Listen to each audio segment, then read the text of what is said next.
Hello বন্ধুরা, কেমন আছো? কি গো বাবু, তুমি সারা মাসে কত টাকা খরচা করলে গো? নিজের পোশাক কেনার জন্য, নিজের সাজগোজের বাহারের জন্য কত টাকা খরচা করলে হিসাব করেছো? মাসের তো আজকে 28 তারিখ, নিশ্চয়ই হিসাব করেছো। কত, 5,000 না 10,000? আচ্ছা, তুমি তোমার বাবাকে 100 টাকাও দিয়েছো হাতে? বা মাকে 100 টাকার কিছু কিনে দিয়েছো সারা মাসে? দাওনি, তাই তো? তুমি একটা 2,000 টাকার জামা কিনে এনে আয়নার সামনে দাঁড়িয়ে পড়ে কি আনন্দ পাচ্ছ, আমাকে কি সুন্দর লাগছে, তুমি একা আনন্দ পেলে। কিন্তু তুমি যদি তোমার বাবা মাকে 200 টাকার একটা জামা বা কি যে কোনো একটা জিনিস কিনে এনে দাও, সেটাতে তোমার বাবা মা খুশি হবে। সেটা দেখে তোমারও কিন্তু গর্ব হবে যে আমি আমার বাবা মার জন্য কিছু করতে পেরে বাবা মা খুশি হয়েছে। শুধু বাবা মা খুশি হবে না, সেই খুশিটা কিন্তু 5 জনের মধ্যে বিলিয়ে যাবে।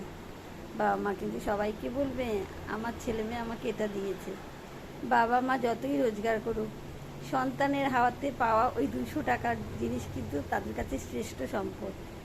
সারা জীবন মা তোমার সব সকাল রাত পূরণ করে, যখন যা খেতে চাও রান্না করে দেয়।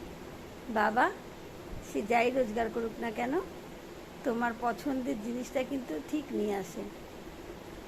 আজকে যখন বাবা মার বয়স হয়েছে, তাদেরকে সামান্য কিছু দিয়ে দেখো কতটা নিজের অন্তরটা কতটা আনন্দ পায়।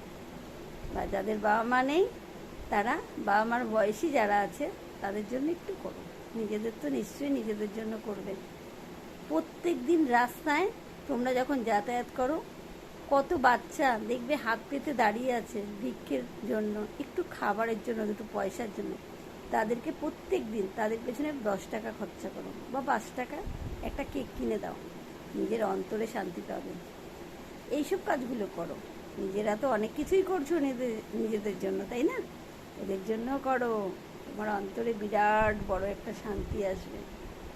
অন্তর চেঞ্জ হবে, তুমি নিজেকে পরিবর্তন করতে পারবে, তোমার ভালো হবে, 10-এর হাত উঠবে তোমার দিকে, তোমার ভীষণ ভালো হবে, আগামী দিন খুব সুন্দর হবে।